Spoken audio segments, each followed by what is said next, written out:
everybody lives, but everybody dies. So while I'm in the air, I'm shooting for the sky, landing on the moon, walking on the sun, taking over the game, give it back what we done. Not everybody lives, but everybody dies. So while I'm in the air, I'm shooting for the sky, landing on the moon, walking on the sun, taking over the game, give it back what we done. I'll give it back what we done. 10,000 hands in the air, have you ever seen?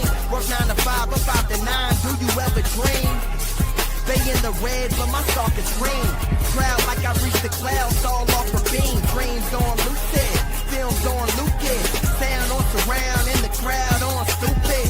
Who that chick Dion? That's Dion on clueless. You circling around the money, sitting in a Cuban car.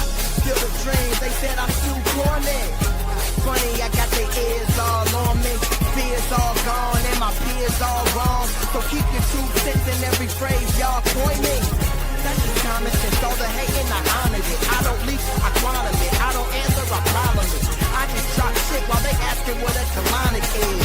Cheeky, you know what I'm pondering? Not everybody lives, but everybody dies. So while I'm in the air, I'm shooting for the sky, landing on the moon, walking on the sun, taking over the game, give it back what we done.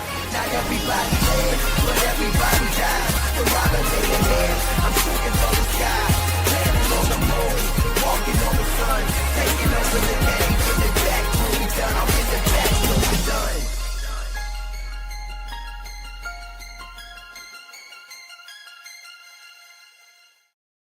What's up, CFO gang? It's your boy Jay Tuck. Real Cowboys fans, stand up. Happy Sunday. Hopefully everyone's having a good, relaxing day because we ain't got too many of these left, y'all. We ain't got too many resting, relaxing Sundays when we kind of chill, stress-free. We are gearing up for football season, and we know how stressful Sundays can be, depending on the opponent, right? You know what I'm saying? But we're almost there as our Dallas Cowboys are now gearing up to be out there in Oxnard and get ready for camp. And I told y'all, we are going to keep applying pressure. And today's guest, man, you know, when you look at just this content space, but specifically the Cowboys space, you know, it's starting to grow. I mean, there's a Cowboys content creator born every damn day. I was just on YouTube last night and I saw about 8 people. I don't even know where they came from, right? So it's starting to be more trendy. It's starting to be a lot more people coming to our community, which I do welcome. But the thing that excites me the most is when I come across a channel and I can find someone who is young and up and coming and say, they got it. they got it. They are one of those ones. And this gentleman, man, when I came across his channel was one of those things. You know, I've always kind of watched him, his content. Solid dude. He's played the game. And the thing that I love the most about him is that he's doing things the right way. He loves the game. He's played the game. And most importantly, also, he invests into himself. And you're seeing his channel grow. The look, the change, the production, the graphic, everything is there when it comes to this guy's channel, and he's definitely going to be one for the future. I call him my retirement plan because when I retire next year, I'm going to send everybody to him and be like, he got it. So he was so kind to give us some of his weekend, some of his Sunday to come over and talk some Cowboys football. So CFO gang, let's give a warm welcome to my dog, Lou Takes. What's going on with you, bro? What's good, man? Thank you for the kind words, man. What you mean retirement plan? You ain't going nowhere. You're my retirement plan, man. So when I retire, it's good to know that I have good people in this community that I can always funnel Cowboys fans to. Like, go check out Lou. Go check out Henny. Go check out Landlord. Go check out Jesse. I ain't got to do all the crazy work, man. So you my retirement plan, man. You my stimulus package where I can kind of ride off to the sunset off this year and know that Dallas Cowboys fans are in good hands. But besides that, man, how you doing, bro? Man, it's all good. It's blessed, man. I'm so glad that football is around the corner because Lord knows it's been a dry spell, and especially with college football, it's back in the air. You know, Cowboy Nation, how it's going. I'm excited and anxious at the same time. I ain't gonna lie. Right. Well, we'll start there, man. So, you know, I see that it's been a wave of emotions when it comes to Cowboys fans. 'Cause I remember, you know, people act like they forget. When the season ended, y'all, and it's funny to see the tide turn, but there was zero traces of positivity in the air. No matter what you did, I remember I dropped my Tet video. It ain't did no views. People was in the comment, I don't give a damn who we get. We still suck. I don't care. And I was like, well, dang, man, my bad for doing a simple draft analysis on a wide receiver that I think it helped, right? But then Shotty got hired. A lot of Cowboys fans was out of it. But as we stand currently today, it's all roses. We can do no wrong. We ain't make no mistakes this all season. We've nailed it completely when it comes to the draft. So it's kind of see Cowboys fans come back full surface. But how are things feeling from your lens, bro, as things currently stand from how the season ended to how we currently stand today? How the season ended, we failed, of course. I mean, that's pretty obvious. Right. But I don't know. Like it was written on the wall how it was gonna end. I didn't like that just going in, the thought process behind that. So I took to my own hands. A lot of us, we started scouting players early, putting ideas out there, and then Cowboy Nation, if y'all here or not, I'm still do my work. You know what I'm saying? It's an art to me. But we get to the draft. First we hired Shotty. I still don't like how the process go. I'm gonna be honest with you. I really don't like how the Cowboys, and people gonna probably hate me for this. I really don't hate. I hate how we constantly fall upwards because it continues to fuel our sin or our wrong ways, and it and validates it. Like another one being like we constantly put people out of position, but it's because we keep falling upwards. So Shotty was another one of those things. He came in. I liked his energy. I liked his underdog spirit. I know, this story's been written before. I'm really paying attention to his ways and everything like that. He is right now. He's selling how he's trying to do things completely different from McCarthy. Will it work? We will see. But the draft happened. OTAs happened. We had some roster building that I'm excited about, but for a winner's perspective, I wanted more. I'm always wanting more. Yeah, and you kind of come from, like I said, that football background. We know never be satisfied. And I've been telling these stories, Lou. It's like, man, sometimes you can feel like you played your best game, and when you got in that film room, your coach is going to make you feel like you had your worst game because he's trying to push and get every drop of your capability out of you. And I think that sometimes Cowboys fans, and salute to Boston, we had this conversation about the mama bear approach where we try to protect and save and cuddle everybody. It's like, no, that boy fine. He's okay. Chuck, did you hear what they said about Jadon? Hey, bro, he's going to be all right. He's going to take some criticism. There's going to be a lot more criticism that comes this way, but let's not mold him a little bit. And I think what you said is it's right on, bro. It's like we fail forward, right? We fall up. Like Dak Prescott. Like we didn't really mean for Dak Prescott to hit, but then it's like it works. Like that's the plan all along, So, Tyler Smith, you tossed him out to the left tackle, and that actually worked out. So you feel like that's the plan all along. And Micah Parsons at defensive end. So it's kind of this situation, I think, also with Shotty, where it's like I hate, and I've said this ad nauseum, how they went about it because it was kind of sitting on their hands. They was blocking Mike McCarthy from interviews. So if you really wanted Mike McCarthy back, you should have just got Mike McCarthy back, right? But it kind of failed. And then now it's like, you got a guy.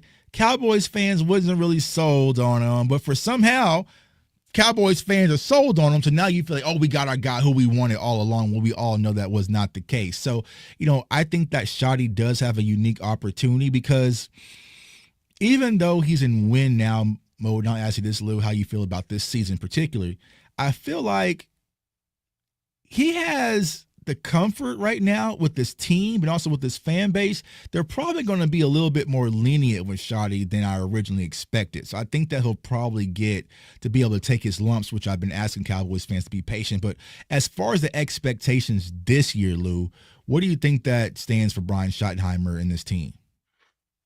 Yeah, I mean, I know what's written on the wall. He needs to have success quickly. Like I understand that, but I'm a football guy. I'm looking for these small victories, like the micro victories. Like I will take the boring approach. I am preaching for that. I wish I was born earlier to see them Super Bowls, right? To see them this, because I don't think Cowboy Nation has the patience to deal with that. Like I'm looking. So one thing that McCarthy did, and I hated, how we always came to the big game and we were never prepared. Like, why is that? Can we come into the game prepared? Why is it a Russian roulette as a fan depending on the opponent we facing, can I come into the game like knowing like, hey man, look, we gonna win this game. You know what I'm saying? Mm-hmm. Or at damn sure we ain't, you know what I'm saying? We're gonna be in there in a fight. It's gonna be ugly. You know what I'm saying? So I'm looking for a change in mentality. I've been preaching physicality. I know that. I just want to change in how we think the game around in Cowboy land. I think it's too Hollywood. I think everyone, you talk to a writer, you talk to any other content creator, it's all about, okay, passing the ball and oh, let's get the sacks. Like we've been doing that before. Can we do? Right. Can we talk about the other half? We trying out more defensive ends as we speak right now. Oh, the defensive line be fine. We'll get sacks. No, it's a whole other game to that. How many times is these great teams gonna keep whooping your ass the same exact way for you to finally get it right? How many times you gonna have to keep meeting that bully before you get it right? You know what I'm saying? So like I'm just interested to see. Like I know it's not gonna be a drastic change because we ain't got the personnel, but if it's an emphasis, I'm gonna point it out and I'm gonna do my best to magnify it. Yeah, and I agree. And there's a good question to ask. Like, if we are in win now mode, is there any room for leniency? And I think that's going to be the hard conversation for a lot of Cowboys fans, right? Because I know, of course, we're all tired. Like you said, Lou, you ain't never got to see one of them. I got to see all three of them, luckily. You know what I'm saying? But I was broke and I was a kid back then, so I didn't get to experience none of them, you know? But it was just like, is there going to be room for leniency? You're going to have to. You're going to have to when it comes to Brian Schottenheimer, because I don't think that this was a hire where you can take, okay, we've been 12-5 and healthy, and Brian Schottenheimer was the guy that to take us over that top that we've been waiting for. I just think that that's where I want it, where if we got a coach, I'm like, oh no, he's better than Mike McCarthy. Like, you know, like I feel like a Bill Belichick, you know, one of those types of names would have probably been that for me. I feel like we're going to take a few steps back, but ultimately in the long run, we might take a few steps forward. And just like you say, Lou, the number one thing I want to see from this Cowboys team, win or lose, whether you're a 6-win team or a 14-win team, can you fight in your own weight class? I'm tired of punching on the Giants. The Giants going to be a little bit stronger this year. If it's like those games where I'm like, the Cowboys should handle this, we're perfectly fine, I don't worry about those. Can you go on the road and beat Philly? Can you beat the Chiefs on Thanksgiving Day while the whole world is watching? You're going to be playing Washington on Christmas Day. Detroit just made you run your wallet in your pockets and shoved you into a locker last year. Is there going to be any retaliation for that? Minnesota, like those teams is where I really want to see if you're going to fight. Now, you might not win them all, Cowboys Nation, but hey, I want to at least make them little black eyes and blue eyes a little bit. You know what I'm saying? I just sat back and watched Manny Pacquiao's old ass fight last night. I want to be able to see the Dallas Cowboys put up some fight as well, right? So that's something I'm really going to see, like you said, preparation. For them to come out and say, oh, we didn't know that San Francisco or the Green Bay Packers was going to do all this motion, and I was sitting here from my comfort of my own basement telling you about the motion that Matt LaFleur and the Packers are about to do. Why wasn't you prepared on that? Like, why wasn't Dan Quinn putting an emphasis all week as we geared up for that Green Bay game? So those are the changes that I'm looking to see. But overall, what's the expectation? Do you think that Shotty is a bridge guy, or do you think he's the long-term solution in Dallas? It all depends on how the front office is feeling. I mean, I can't make that assumption. If the thing is, this is my thing. If we was in a corporate world and they hired you to be, I don't know, like VP or president of your, and the owner or the higher ups gave you extreme expectations, they're responsible for then putting aggressive, extreme measures behind you. If they want you to meet an extreme target and turn a company around, then hey, you need to increase in budget. Hey, it's going to be something they're going to do differently. So for me to want expectations of Shotty, I need to see a change of allocation or aggressiveness of resources from the higher ups. I need to see like what you're doing now. You did for McCarthy. You got McCarthy one, a receiver. I think it was Amari, right? You know what I'm saying? Like, I need more than that. Like, you know what I'm saying? Like, we would have been in a different spot. We've been feeling good about McCarthy if you didn't throw last year away. That's why I'm so mad about how you waste years, you know what I'm saying, year after year after year. Yeah, I agree. And I was just to my guy Joe Castro, who does Philly content. I did a show with him a second ago, right? And I feel like we're kind of in the same transition that Philly went through, because they went from Doug Peterson, who won Philadelphia their first Super Bowl, but Doug was kind of feeling himself egotistical, bowing back with the front office, possibly Howie, because he had that elk about him, and they went with the unknown guy in Nick Sirianni. Now, we remember when they first hired Nick Sirianni, the Eagles that we see today was not, you know what I'm saying? I remember being out there for them 40 burgers when we blowing Jalen Hurts out and, all sorts of stuff. But what happened was the Eagles said, you know what? Nick Sirianni is our guy. He is our energy, right? He's fully embraced the Philadelphia mantra. Let's give him everything that he needs to succeed at his job. And that's when you saw some of the aggressiveness start to really take effect. I feel like Brian Schottenheimer can be that same thing for the Dallas Cowboys, but I don't think that Brian Schottenheimer is a guy that can lead the Dallas Cowboys to contention if you give him Jonathan Mingo and Jalen Tolbert and tell him and Dak to go out there and have, he's not that type of coach yet. So I think that what you should do is build around him. If he needs a running back, and he's been talking about the running game, and you're Jerry and Stephen Jones been hearing this, but don't Javonte Williams, Miles Sanders, Jadon Blewett, just go get him that dominant running back, so then that way you can say, aha, we was right. But if we go out there and it's the same results, or it's another lackluster season, people are going to start to question who is really running this organization, which we kind of know, right? But also the decision-making when it comes to the hiring process is shoddy flames out. So I think that, one, he needs the support, but also he needs the support from the front office. But Lou, I don't know, how do we get it? We had Vach on Friday. He said that, from what he heard, that Brian was very instrumental in getting the Pickens thing, because the Pickens thing was out of the norm. You know what I'm saying? Pickens was out of the norm. That's why it surprised a lot of us. So hopefully they can kind of give Shotty that reign where he can say, you know what, I need this guy, and let's go make it happen. Now, the one thing I think that kind of swayed a lot of Cowboys fans was the hiring of the staff that he put around himself. And I think that kind of swayed me as well. Like, okay, we're doing some college stuff. Some college guys, some guys are in demand. So overall, when we look at the hiring and the hires that Brian Schottenheimer brought in, what's your overall thoughts there? No, I love it. I love every one. It's just, I don't know, maybe I'm feeling good because once I made that Solari video and I saw McCarthy and I saw the strings and the giant, y'all watch Spider-Man, Miles Morales, how it was a big spider web. I'm seeing all these connected. I'm like, hold on, wait, what? That's how you met him, because of nepotism, because he know your friend's dog and they went to, you know what I'm saying? That was Jeff Blasco, also the Ben DiNucci pick, you know what I'm saying? The one thing I'll say about Mike McCarthy before I let you go again, if he one of his homeboys, he gonna put you on. You know what I'm saying? He gonna put you on. Homeboy. I wish that's why, Mike, man, put your boy Tuck on, because he gonna put you on something, bro. He would definitely get you paid, but I mean, switching perspectives to a fan perspective, I hated it. Absolutely hated it. Because it's like we have and I know why he did it.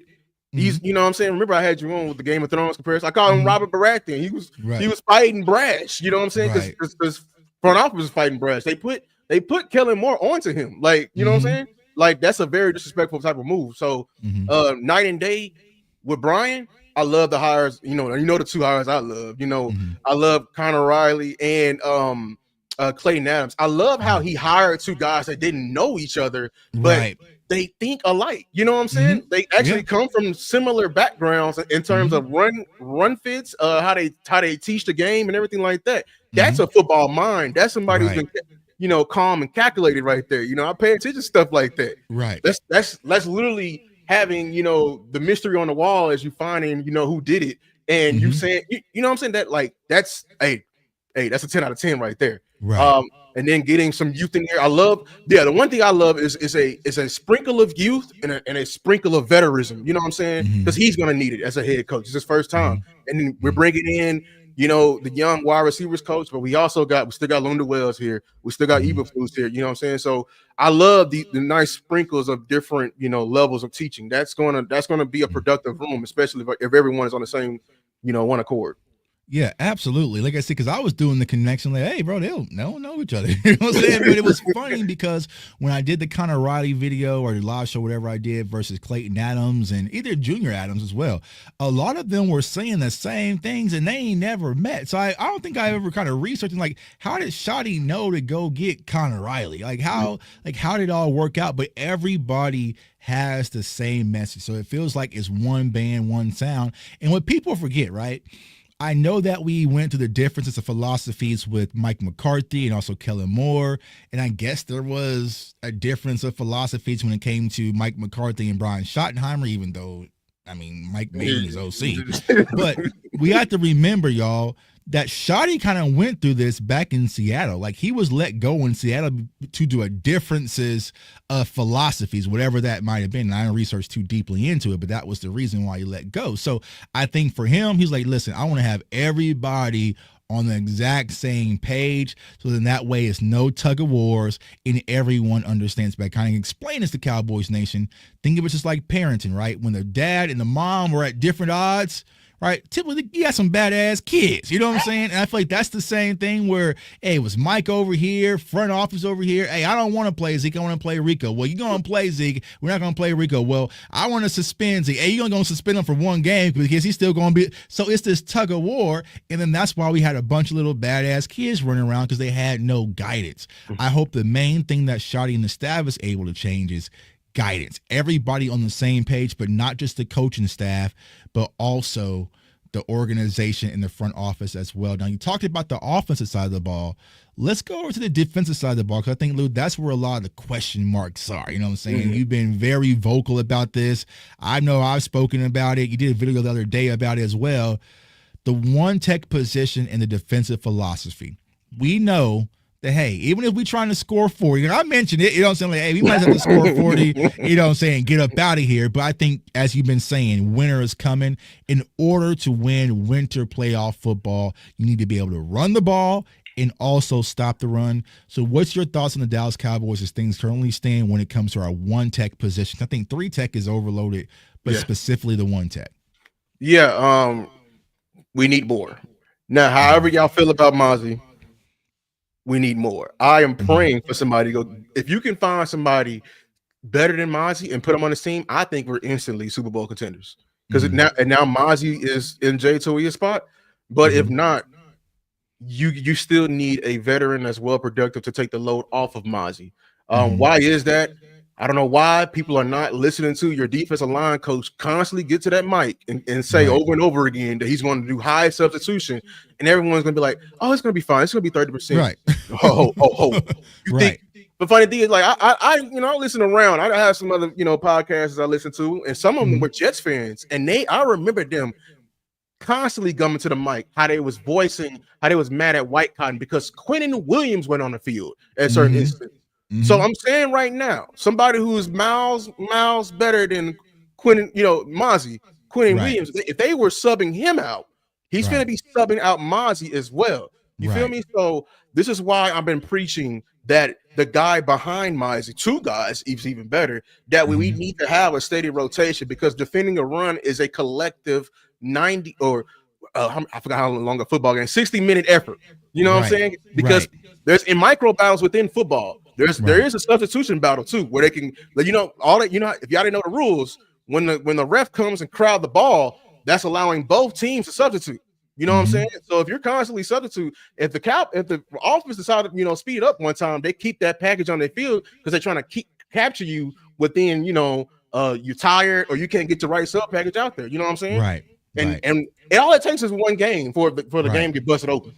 Right. Yeah. And also, we're also talking about a player who came in, already had low gas mileage. Right. So it's like, one, Mozzie definitely needs to play, I don't want to say minimal rest, but not a lot. Right. He's not a guy you can just leave out there for 3 downs. That's just not him. And then you have Jay Toye, who's, I know he's a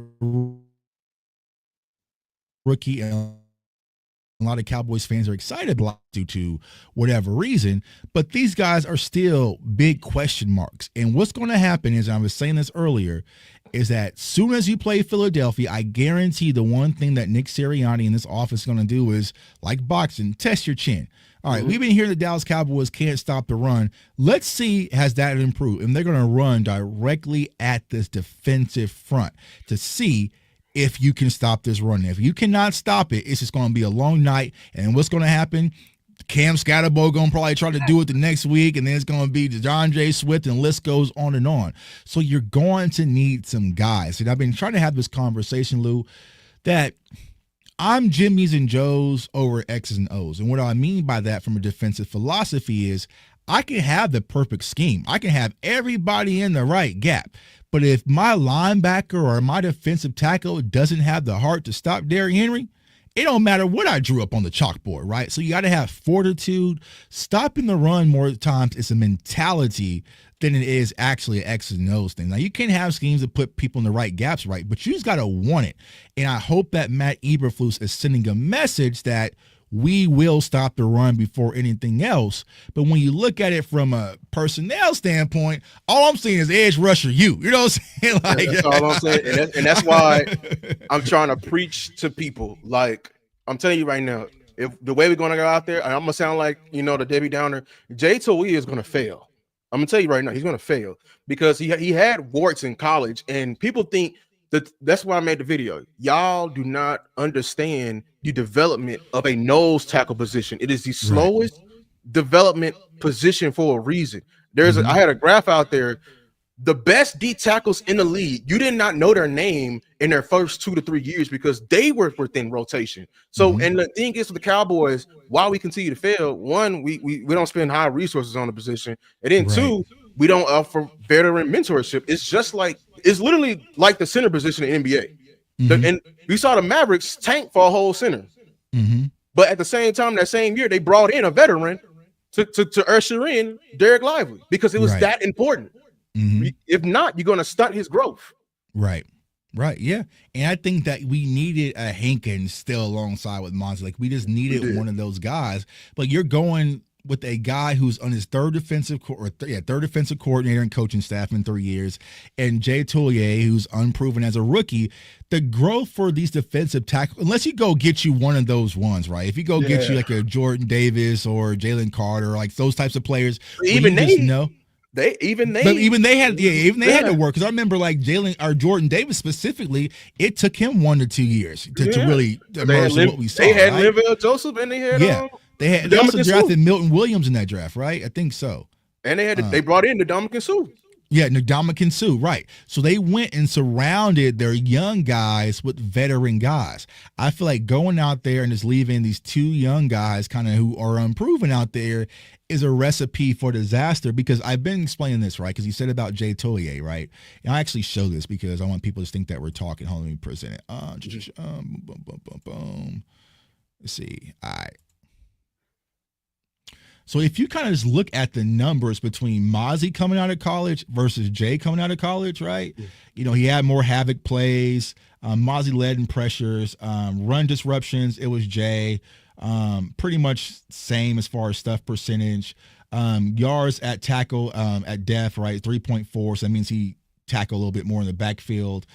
Stop percentage for Jay's a little bit higher. So if you look at the numbers compared to Mozzie, I personally think that Jay had better film and also a little bit more fluid production, because he played about 56% at 45%, at one tech, and then 53% at 2 and 4. So he can kind of play it across the board at UCLA versus compared to Mozzie, right? But even with Jay, y'all, it's going to take some time to grow. If that even happens, he might be like Justin Rogers. Think about those guys in Justin Rogers, Quentin Bohanna, like the list goes on and on, because what we're doing, just like Lou said, is the Cowboys need to have reverse thinking, right? I know, Lou, that's your position, but the way that we spend premium value on our offensive line needs to be now in our defensive interior, right? Our 3 techs and also 1 techs, right? Because we'll spend hella first round draft picks and some offensive linemen. Then we'll circle back around in 5th and get another one. Hell, even circle back around in 6th and grab another one, right? So we spend a lot of resources when it comes to the offensive line.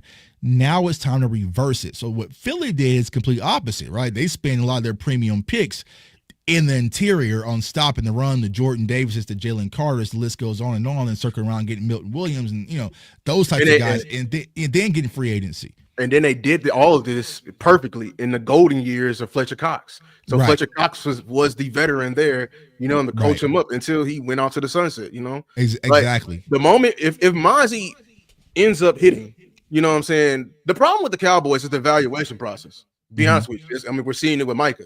We are the longest. I did a whole graph. We are like a whole 1.6 years ahead of everyone else when in terms of paying our players. You see it with our superstars, and it happens with D tackle. We say D tackle takes 3 to 5 years. Most contracts pass. Mozzie is lucky because I think it's 4 years with a 5th-year option. That's 5 years. Everyone else is like 3 years with a 4th-year option. So the Cowboys they take account every year into the evaluation process. So by the time they are developed, even they ain't developed or they don't trust because they saw it enough. And that's the vibe we're seeing. Like you gotta delay it for this position because it takes that long. But the Cowboys want fast ROI. Right. And I think that even Cowboys fans have been trained that, right? I think Cowboys fans have been trained to think that, like, as soon as we draft him, Mozzie was a 1st-round pick, so he expected 1st-round impact, which that was never going to be the case when it came to Mozzie. He was really a 2nd, 3rd I had on him. But we took him in the 1st because what was available. So I think that, you have to be patient with some of these players, and that's including Jay Toye, right? So when you have to be patient, you're probably going to see a step forward with Mozzie, but is it going to be an impactful step forward where we can say, okay, we're good, and he's the veteran anchor, and we can fill some guys in behind him? I don't think that's the case. You need a veteran to be the lead dog, or if not, the 1B when it comes to Mozzie Smith, and then let these younger guys develop behind him. But it seems like the Cowboys aren't going to make that move. So if it's you, Lou, as of right now, what do you think is going to happen? Is it going to be a sit back and wait and see who's cut and released? Do you bring back the Linval Joseph type players? How do you think the Cowboys should fill that void when it comes to one tack? Honestly, I'm gonna be honest with you. I completely don't know. I got hope. I'm putting out solutions, but the way they handle it is so erratic. I'm a man of science. Like, we literally got rid of one of the 1 techs. I know people got reasons behind it, but you replace it with a 3 tech, and it's like, we don't need no more 3 techs. And people just think like, oh, he's big. He's a you know what I'm saying? Even he can play one. That's not how the defensive line works. You know what I'm saying? Especially at that 0. You're always double teamed. Like always. I play offensive line. You should if you're that elk, you should always be double teamed. Yeah, there's a red flag if you're not double teamed. I played down there, bro. We're constantly trying to whoop your ass. 2 people. So you got to be strong enough to be able to withstand 2 human beings. And football is all about a numbers game. Like Botch got on here and said, if it's 2 occupying, 1 is free. You know what I'm saying? Like, that's the whole thing about it. So you putting a 3 tech there, man, they just gonna keep it's a backside guard, man. They may go away from you. They may, they may not even block you. That we trying to let's slow that down and explain it for the people who says, well, Eberflus's scheme doesn't really need a 1 tech because, one, he actually did have 1 techs out there. But, we'll be perfectly fine with just 3 techs because the Dallas. So explain for the people who say that, because it's kind of hard. And I don't want to do a film session on it, but I was kind of being laziness and feel like, what I'm saying? Because it's kind of bro, what are we talking about? Like, why do I want to waste my time in the summer to break down why a 1 tech is important? But for the people who have a challenge understanding it, explain the importance of having a 1 tech versus a 3 tech playing the 1 or 0. First of all, unlock the other side of football. Like, when I mention D tackle, I'm sorry, my biggest pet peeve is when y'all mention sacks in the same sentence. Because at the end of the day, that position that's not their sole responsibility. That's what the edge position was birthed for. You have Micah, you have Osa, you know what I'm saying? That's something you're not supposed to see. Every scheme needs a nose tackle. I'm gonna say that again. Every scheme needs a nose tackle. It's the big battle happens in the middle. The quarterback comes to the line. What's the first thing he's looking at? Safeties. Why is that? Because he's trying to see if the middle field is what? Open or closed. while that's happening, what is the center doing? He's identifying the mic. Why? We're trying to create a midline so we can set up our double teams and structure like that. Who is the next important we're trying to worry about? We did all of that. We got the mental out the way. Dog, if we don't block the dude in the middle, especially as a gap scheme running team, right, nothing's going to happen. Nothing matters. Right. What can happen? Well, if you have a little center right there that's constantly getting blown up and you want to call counter, and you're trying to block down, if the dude's whooping the guy and I'm trying to get around, he's going to get away in my path. Now the guy we're blocking is unblocked. He can come meet the running back before he get the ball. You know what I'm saying? Even in zone scheme, the whole point of zone, we're shading off, defenders. So we're trying to give the running back multiple alleys. The whole point of securing the middle is the cutback lane. That's the whole point. That's what most people don't understand. That outside zone, people think it's supposed to capture the edge. Yeah, that's the dangerous part of it. The whole point of it is stretch the defense thin, make them commit, and then let's get upfield. Let's get up north and south. You know what I'm saying? So the middle in battlefield, chess, if you didn't know in war, but securing the middle is how you secure the game. Exactly. So for a lot of people, it's like, okay, well, this is why they moved on from a Tyler Biadasz and wanted to get someone stronger at the center point like a Cooper Beebe, because you have to control the middle. And so on the defensive side of the ball, y'all, you have to have someone that can anchor in, that can take on those double teams. Because for me, who is behind those defensive tackles, I want to be able to flow in traffic so that way I can make tackles in the backfield. If I'm getting a defensive tackle in front of me, he getting pushed all up in my lap and I can't scrape properly, that's a big problem because I can't fill my holes as a linebacker. So you need one Tex, a big body who's just, I call them the fat nasties, to go on and take on those double teams, not move, and like you said, create 1v1s with our 3 Techs and all of our plethora of edge rushes that we got out there to go out there and do their things, but also for our linebackers. So let's say, for instance, Lou, Cowboys do what they typically do and don't listen to what we're trying to tell them to do. And we go out there with Jay Toye, maybe put Solomon Thomas at one a few times, and then Mozzie Smith a few times at one Tech. What do you think that the chances are that we can be a top 10 run stopping team based off of Eberflus's scheme and with this current personnel? I mean, we are, if he attacks like Zimmer did in the end, it can strengthen our floor, maybe. But at the end of the day, we're at the mercy of the D coordinator because, we're going to be a high flying team. And what is the ultimate, opposite side? What is the immovable force? Like, the immovable force is a run game. That's how we can, once they slow that entire game down and they break it down and they identify that we are weak in the middle, they're going to attack it relentlessly over and over again until they occupy somebody else's eyes, and it's going to bust the entire thing open. So if we do not address it, it's only a matter of time until we face the one D coordinator who wants to press that button, or O coordinator who wants to press the button. Yep, and that's what happened to us with the Dan Quinn year, the Packers year, right? It is. We was okay until the Bills said, "Hold on, bro." Oh, yeah. Run defense off. Hold on. Josh Allen, sit this one out. Right. Hold on. Right, I'm saying, hold on, we're not going to let you go out there and slang some interceptions and some picks to Ron Bland. Hey, can they stop the run with these damn safeties playing linebacker? And once that got exposed, it was just like, oh, okay. And they never did anything to fix it. So what we're trying to do when we have these conversations is, let's fill that void before we even get there, before we have to get cracked on the chin a few games. We can't stop the run. And now because I feel like with the race of this division, it's going to be a lot closer. We can't use a lot of these games as just try out open competitions just to see.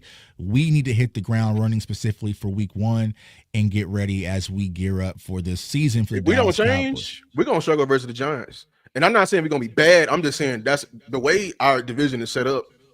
I'm telling you right now, the Giants are geared up to make it very ugly for your team. I'm ready right now. So, fun fact: the Dallas Cowboys struggled versus the Giants last year. So I mean, if we gonna keep it a buck, Malik Neighbors. I hate players getting injured. When he went out with the concussion, it was just like, whew, okay, because they definitely had us on the rope. So yeah, I agree. There's going to be a lot of teams that's going to say, you know what, we are going to try this Dallas Cowboys defense. and try to run down their throat and see if they can stop it possibly. And if not, there's going to be a huge void. We're going to be back in that same situation. When I saw Mike kind of comment, "Oh, well, back when we was scoring 40, people couldn't." Hey, that's I say, hold on, delete that player. dog, delete that dog. You know what I'm saying? Delete that dog. You know what I'm saying? We shouldn't have to depend on our offense scoring 40 points a game in order for us to stop the run. Now, personally, I think that's probably going to be the case, Lou. You know what I'm saying? From a personnel standpoint, like, hey, man. Hey, they trying to run on us, so Dak, CD, and Pickens, hey, let's go put some points up and force them out of it. But that's a bad situation to be in as we gear up for the season, and specifically what we're trying to win the championship. So, a good question. Let's go back to the hot topic button, because this is another trench-related thing, and we'll talk about the offensive line here in a minute. As far as the running backs, I know you've been very vocal about the running back as well. As things currently stand, how are you feeling about the running back room as a whole? And ultimately, who do you think does take that RB1 spot? I'm gonna be for real. I'm gonna be honest with you. I actually absolutely hate the running back room currently. Okay. Because I've been doing the research. I've been listening to these coaches. I even listened to your running backs coach. A lot of people don't know Derek Foster, who previously coached Austin Eckler, and he coached Alvin Kamara.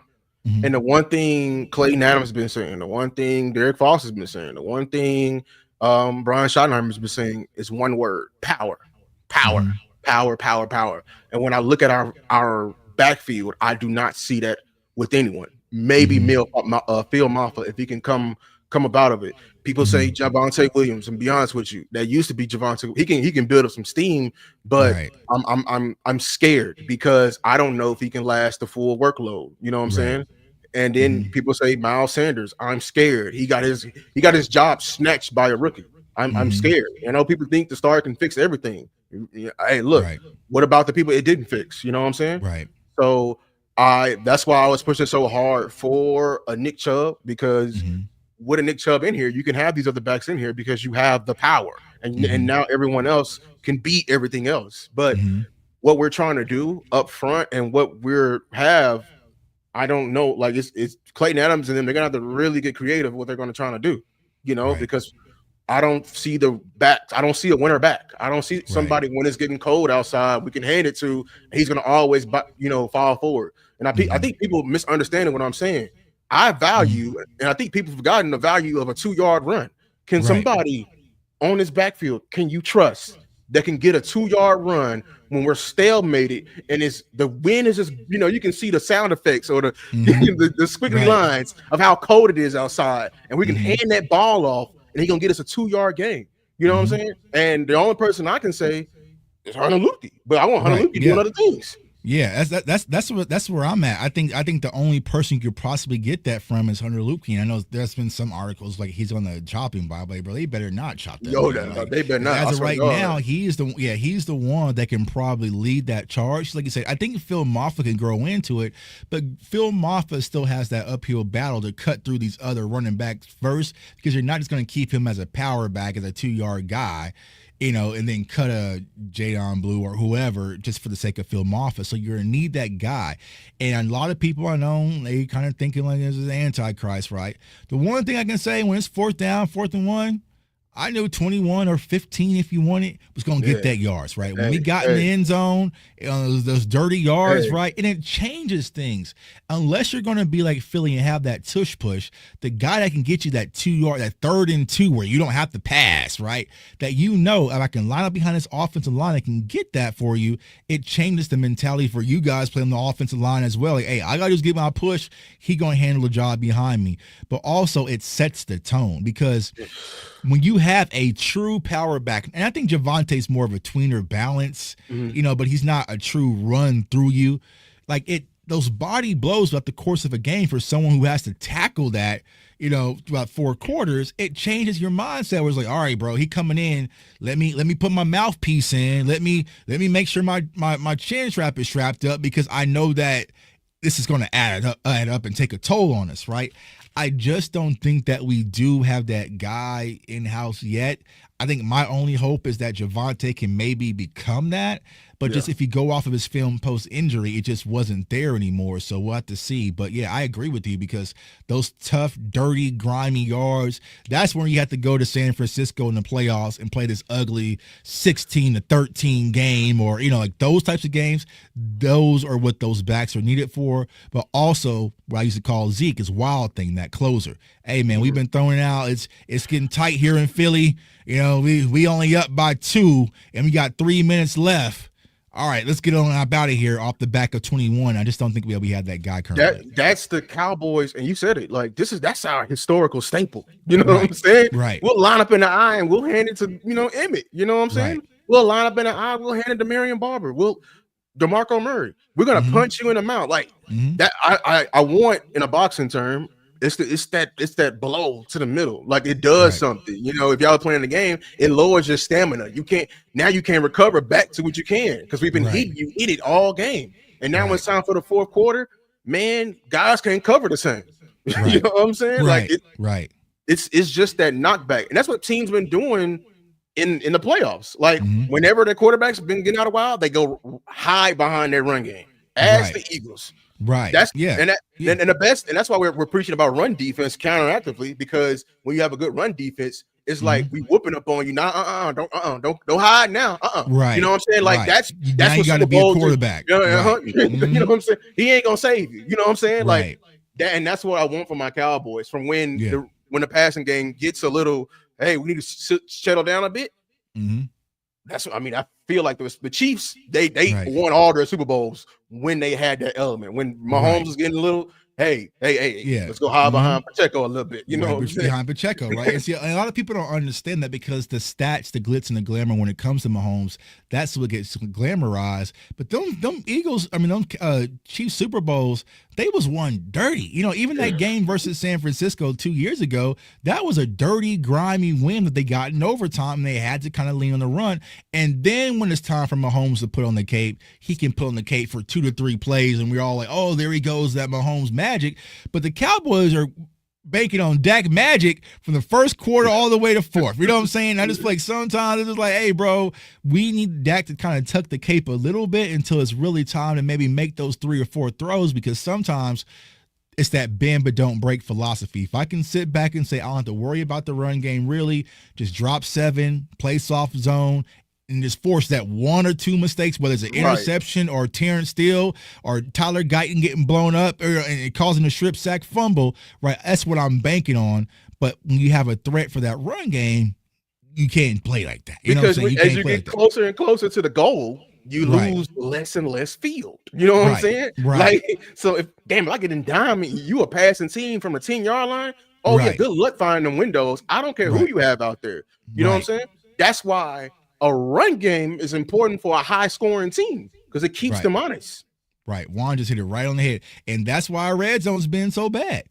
Say whatever you want about Zeke. When he was getting them end zone, the little cheap touchdowns, that adds up. I don't care how you get it, how it looks, right? But someone that can get in the end zone, it changes the course of the things. Like, even just from the Philly perspective, when they get down in the goal line, you're pretty much demoralized. So, man, they about to get in here, bro. Like, it's just one of those things, bro. Like, if they got to run that stupid tush push 4 or 5 times, like, they're just going to get in there. But even last year, think about this. Rico, 1 rushing touchdown. You know what I'm saying? Jake Ferguson, 1 touchdown. So there wasn't guys that you kind of had that threat outside of CeeDee Lamb to get in that end zone. When you had Jalen Tolbert as your touchdown leader last year, that should have been a red flag out the gate right there. You know what I'm saying? So it's like, you know what?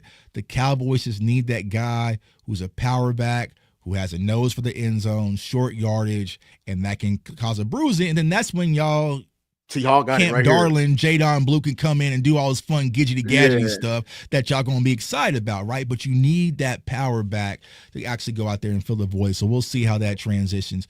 T. Hall hit it right on the head right there. We need the run game, and we need the threat of it, because y'all remember them good old days when Dez was one-on-one, or even when Michael Gallup was one-on-one in his heyday on the edge in the red zone.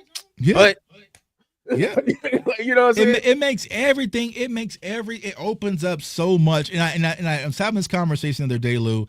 I feel like once again we right around the rim, bro. But if we just had that one running back now with this offense, it would be scary. And I'm not saying we have to have Adrian Peterson or something crazy like that. But if you would have gave me Tony Pollard back with this offense, we scary. 2018 CJ Anderson. Yeah, CJ Anderson, Aaron Jones, Jacobs. One of those, like we would have just been A-OK. But as of right now, I don't know. So maybe Javonte can surprise. So if you had to bank on someone being that surprise guy, when we look up like, oh, well, I didn't see that coming. Who do you think that could be? Because I could ask that question. I'm just like, I feel like Jadon Blue would be the only one, but who could possibly be that guy?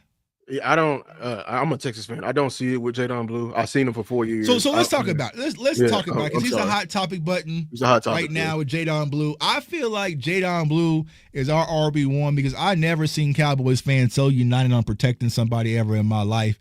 You know what I'm saying? So something with Jadon Blue. So for people who might not be familiar with Jadon Blue as a Texas fan, who was Jadon Blue when you were watching him at UT? He was the changeup.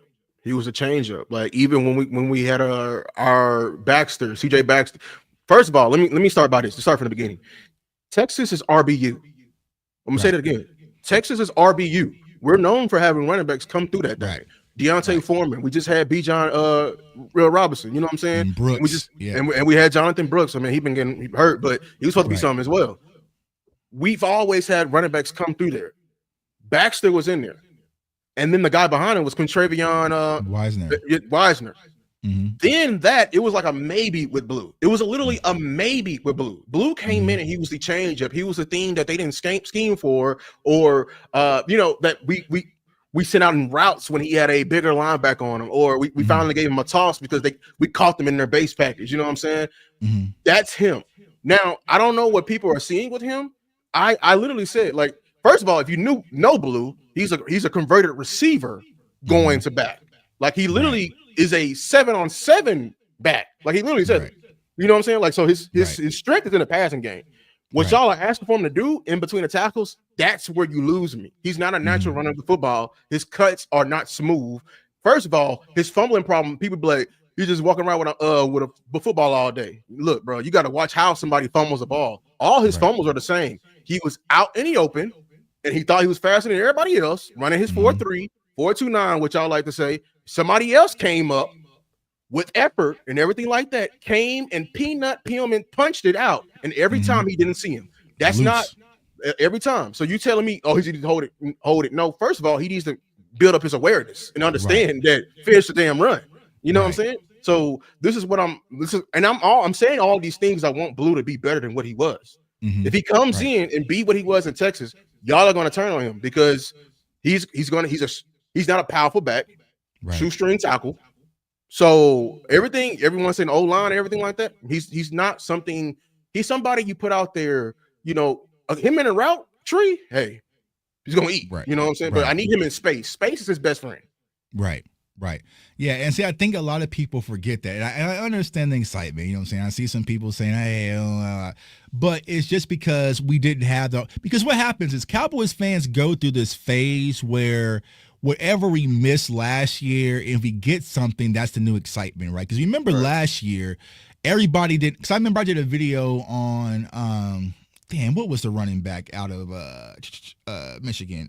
Corum. Blake Corum. I did a video on Blake Corum, right? Mm-hmm. I don't want no small running back.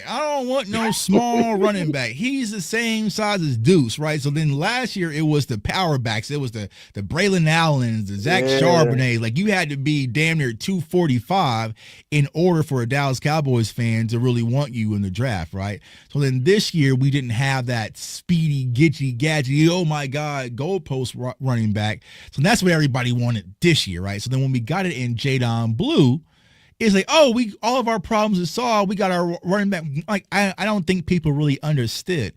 If you're talking about just from a draft perspective, y'all, just like Lou was saying, running back, they up there in running back but they got some work to do, right? but they got some good guys, right? If you were that guy at the University of Texas, you are not falling to the fifth round for any reason. Not the running back position. Stack class. Right, in a stat class. If you was that guy, right, think about Matthew Golden, like how he leaped up, right? Matthew Golden leaped up because he became one of those, that guy, and the other one had some other off the field issues. But when you become that guy at UT, scouts can't say enough about you. You see what I'm saying? So there was a reason, a drawback of concerns when it came to Jadon Blue. And selfishly, there was a lot when it came for Cowboys fans because we done mock drafts ad nauseum. None of y'all was really mentioning Jadon Blue like that until we got him, right? Right. So I think that, hey, can he really... Does he kind of give us that gear that we was missing? Yeah, possibly. But just what Lou was saying, he's not being negative. He's saying from an analytical standpoint, as a running back, there's a lot of things to his game that he needs to improve on. I know there was the article that circulated, got a lot of people in their mama bear mode, but just go read The Beast from Dane Brugler, and it was there. It was in there, right? So I think Jadon Blue will be fun. Like I've been saying, y'all, his film was not better than Deuce. He's actually wasn't more of a lead back than Phil Maffa. Like I would probably take the Phil Maffa argument over Jadon Blue as propelling the RB1. But I just think now with all of the excitement and the protection that Cowboys fans, they're sitting back and saying, fans like him, dog. I know it, and I'm trying. And people are like, "Oh, you hate him." I'm trying to protect Jadon Blue from y'all. Y'all are y'all. We are our greatest enemies. Right. I know how y'all are, man. Right. Y'all up here propping up a guy who's a package back. Like, can I get somebody who was, you know what I'm saying? Michigan is rocking, Penn State is rocking, and he's back there. Or is he standing up? I wanted the guy that was standing up in the backfield. Right. You know what I'm saying? Like, ready to get the ball. Or is he like, hey, all right, Blue, you get in there. Like, you know what I'm saying? Coach had to say, all right, Blue, we ready for you. You know what I'm saying? He has his name on his own formation or package because he's a package back. I want a guy. Even Phil Maffa was a guy. That's who makes it in the next league. A guy. Right. A guy. Exactly. Right. When you playing against Penn State or like you said, Alabama or Ohio State, because like I said, if you go back and watch that Arizona State game in the Big 12 that everybody was clamoring for, you know. You see a lot of Jadon Blue. You know what I'm saying? You'll see he calls Cam Scatterboy, you saw Matthew Golden, you know, but you don't see that. So I think a lot of it is when it comes to, you know, Jadon Blue was the Clemson game I remember. But besides that, bro, the big games. Ohio State, because he caught a wheel route. I mean, Ohio State, the wheel route. Passing, you know what I'm saying? Like you said, as a wide receiver, you know what I'm saying? So or the Arkansas game, like people were saying, like, because he had a couple of cuts here and there. He also fumbled that game, you know what I'm saying? He fumbled in Clemson too, twice. He fumbled twice in Clemson. Right, exactly. And see, that's what Boss was saying. We lenient right now because it's cute. Y'all remember when Rico fumbled, and then also when Hunter Luepke fumbled versus the Dolphins, and Mike McCarthy pulled him directly out that game. That is the one thing NFL coaches will not tolerate. I don't care who you are, is fumbling the ball. So that's the one thing that Jadon Blue has to fix immediately. But then we'll get into the conversation about pass pro, all that stuff before you guys want to propel him as RB1. Now, be remiss if I have you on, bro, if I let you go, not talk about your position. You know what I'm saying? That offensive line. You know what I'm saying? Lou got his wish in Tyler Booker, which I'm cool now. Team weapons and team trenches. We both won ultimately. You know what I'm saying? Like, I was about to be fighting and be a little bit bitchy if we didn't get a wide receiver, but we got George Pickens, so I'm cool with it. All right. Overall, when it comes to this offensive line with the ramped approach, Tyler Booker playing right guard, Tyler Guyton in his second year, what is your expectations when it comes to this offensive line? I got very high expectations. I'm gonna be breaking down every game. I cannot wait. Especially like we may not have the running game. That's why I'm so high on getting running back, so I can see their work actually pay off. But I want to see guys, the double teams on that one take. Man, that one take better be destroyed. Like I went over, I just did a whole breakdown comparing the trenches. Every other center in our division is not considered. Like if you look up a scouting report, they're all like, oh, not a strong guy. Not a, not good in space and everything like that. And that's what the center position has became. And BB is becoming athletic enough, smart enough, and he's already strong enough. You know what I'm saying? He's stronger. So I'm very excited for the middle. I'm not worried about the edges because I broke it down. I thought the edges and what they were doing. I felt like it was a lot on coaching, and it literally you saw Duke break it down and say that, like he was saying. Yeah, it was a lot of things that, hey, you're not doing in the best favor for a guy like Terrence Steele, who's a vet. And, me being a player I am, if I'm a new guy, you know what I'm saying, and I'm struggling, I'm going to immediately turn to my vet. But if my vet is struggling, we're both going to just be struggling. Right. So, and I'm high on Tyler Guyton. You know what I'm saying? Tyler Guyton, like you said, well, I've been saying too. Man, 3 years ago, this guy has just started playing offensive line, and then 1 year ago, he just started playing left tackle. And I will say, if you look at it from that scope, man, like, hey, he's come a very long way. That is very impressive what he's doing. I forgot, how old is he? That's a good. He wasn't one of the old. I think he's under 24, isn't he? Well, he's probably 23. That's my first guess. So he wasn't one of those older prospects. So yeah, he still is young and has upside potential when it comes to his development. Which I was trying to tell everybody, be patient. But of course, first round, we want instant results, all pro. You know, and that's kind of expectations. But I think Tyler Guyton would take a leap. So you mentioned coaching from an offensive line's perspective. Talk about it. How can that help you as far as scheme when it comes to your offensive line? A lot of people say, oh, man, the scheme's going to change, so the offensive line should improve, whether you're doing gap or zone. I don't think the average fan understands that. So how does it help you as an offensive lineman with a better scheme that fits what you do as far as your skill set's concerned? Well, let's take our best offensive lineman, Tyler Smith, as a thermometer. When you look at Tyler Smith and you've seen him, like he wants to kill people, you know what I'm saying, in GTA. But he wants to go forward and knock you out. You know what I'm saying? Right. So I don't think having him move laterally, which he can do, he has tackle within him, is that best using him to his best ability. No, let's get him in combo blocks with a Cooper Beebe, and let's use his athleticism of us uprooting the zero tech or one tech, and let's get Knowles into that linebacker.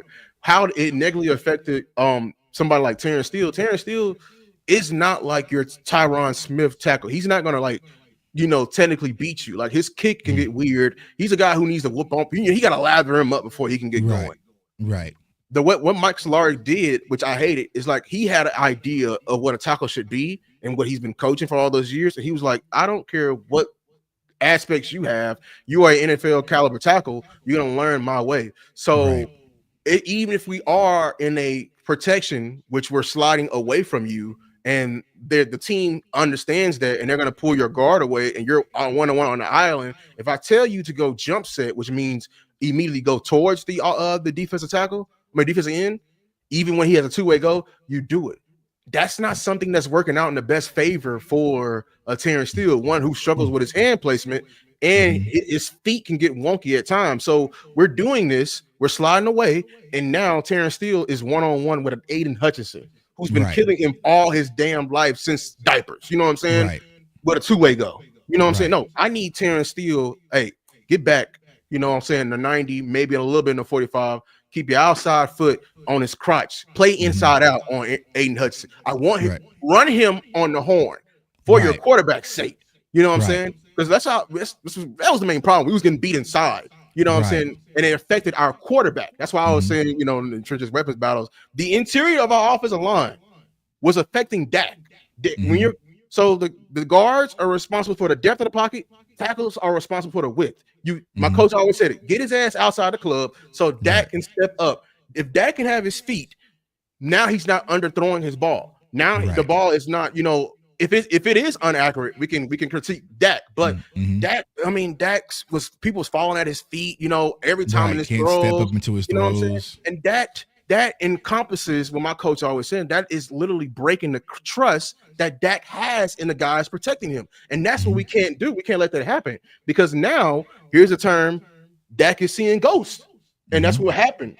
And that's why I say you got him hurt. It was his hamstring got torn off the bone. But if you look at it, when he took off and sprinted in the Atlanta game, no one was coming after him.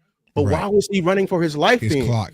Because his clock is sped up, because y'all been getting your ass whooped for the last 8 You can't trust him. I can't trust you. If you don't trust him, take it off. Yeah. Honestly, that's why I was so heavy on, I kind of felt bad. Like, Dak, take off, because his offensive line, bro, was getting whooped. You know what I'm saying? So like, hey, bro, just get up out of there. So he finally did it. and paid the price. But yeah, see, a lot of people don't understand that. So Lou just dropped some nuggets, right? I'm kind of reel it back, right? A two-way go, meaning for me, I like two-way goes. You know what I'm saying? So because that means I can rush inside or outside. So if I'm coming off the edge and you give me the proper angle, I can set you up, maybe outside jab and come inside, or inside jab and rip and come to the outside. What Lou was talking about is a one-way go, meaning I'm setting up based off my angles and my foot when I kick. Is like you can only go on the outside, right? And you ever watch those drills at the combine when they're running around the hoop, right? The good defensive ends can tighten that bend and shorten that hoop. But if I can make you run this big ass loop around, I've done my job. So even though you beat me off the edge and I made you go all the way around, then technically I've done my job, right? But sometimes the scheme doesn't allow that. So I think that, yes, with Connor Riley and Clayton Adams, this should be fixed and put our offensive linemen in situations where they do best. You know, someone mentioned the Mall of America thing. Cooper Beebe, the thing that I love the most about him at K-State is that he would just look to headhunt. He gonna pancake, you know what I'm saying? Like sometimes the play him had nothing to do with Cooper Beebe. Cooper Beebe was looking to put you in the dirt because he comes from offensive line, his dad, offensive line, like it's just in his nature, right? Same thing with and that was his biggest thing, remember? Like, right. Oh, I called him 3 guards. I'm like, yeah. See, you can headhunt at guard. At center, now, hey, you the brain of it now. You got to pick your head up. You know what I'm saying? So what did defensive coordinators do? They started sending stunts his way, and he started nonstop. And that's when we started having those. Y'all remember that one play we almost got a safety versus the Ravens, you know, then versus the Lions. Oh, they kept sending stunts nonstop. And then that's why I really fell in love with BB. He improved from that. And then listen to Duke. He did it by himself, Tuck. Yeah. 1,000%. So the story, because, you know, Cooper Beebe his family lives probably like 5 minutes away from me, right? So when I was talking to his dad at the airport, he said that the Dallas Cowboys, they wanted what's his name that went to the Bucs? Jackson Powers Johnson? No. Graham Barton. So that's who Mike McCarthy wanted. He wanted Graham Barton, like that was his guy. You know what I'm saying? And he was banging the desk for Graham Barton, right? Graham Barton got sniped when we did the trade back. So they tried to be cute, but they can trade back and still get Graham Barton. We did end up with Tyler Guyton. So they said what the story was. Cooper Beebe had never even spoken to the Cowboys at all. No visit, no nothing, no informal, nothing. They called up Duke, and because he was training with Duke, it was like, yo, that kid from Kansas State, you think he can play center? And Duke was like, I mean, he hasn't before. Like, could you get him ready? Duke was like, yeah. All right, well, shit. And they're turning the card. So they were surprised when the Cowboys drafted Cooper Beebe. Hell, I was surprised. You know what I'm saying? It was an out-of-body experience because that was kind of off the radar, right? But, yeah, the one thing that Cooper Beebe can do, because even when he played tackle at Kansas State, I always felt like he was just going to be a guard. Yeah. But the one thing he can do is come forward and just move people off the line of scrimmage. So like Lou was saying, now that he's a center, this is why I was kind of like, bro, I would put him back at guard, but you know what it is. But it's like you have to think now. You have to be the quarterback pretty much of the offensive line, and you're not just firing off, just naturally headhunt like Tyler Smith gets to do and Tyler Booker gets to do, right? But now when you add those duo blocks, when it's Connor and also Tyler Booker now, you should be able to move those 3 techs and 1 techs off the line of scrimmage, what should open up run lanes for whoever that might be. But yeah, I think the scheme should drastically improve, and I'm excited for the offensive line. I think that even if we can't run the ball, Lou, just having the mentality of that's who we want to be and putting that as the identity in your team's brain, especially the offensive side of the ball, offensive line, it should naturally just help. You know what I'm saying? But if we get to a situation where we're going to drop back and do 45 pass sets versus Philly, this is going to be, you're saying good night. Yeah, like my dream is to, go back to the good old days and we're a run first team.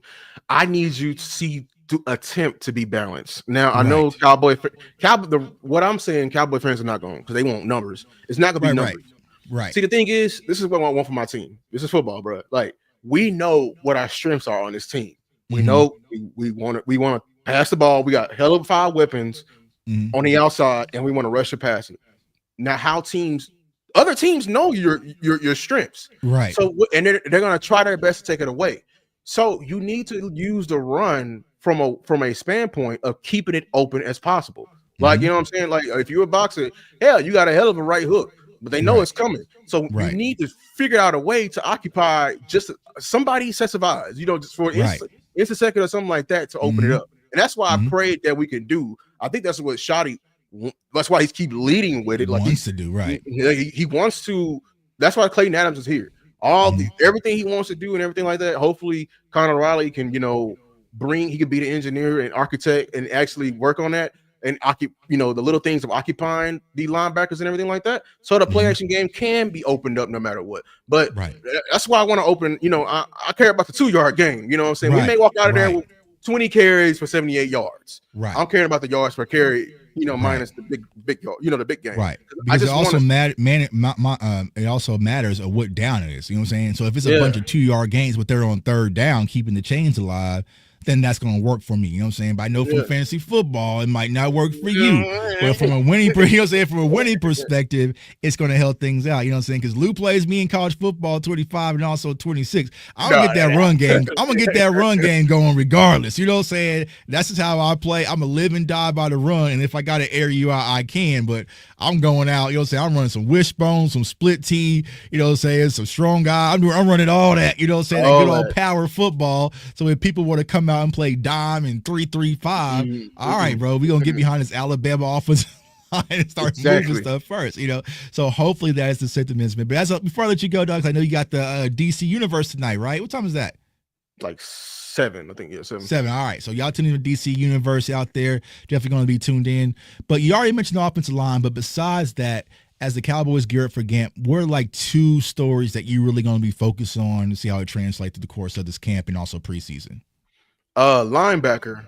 I'm very interested to see. I know it's a lot of names, been circling around. I feel like that room and that pedigree with Eberflus, I did a video on it and just going over just a list of who people we had. I'm very interested to see like the iterations he could have out there at the Mike Will and even the Sam. I'm interested to see if hopefully he has Micah back there for a couple of a change up for that. Let him come from depth, let him rush a gap. Because I feel like that can add another dimension to this defense. You know what I'm saying? And then I'm looking for Maris because I think Maris is smart enough to come in.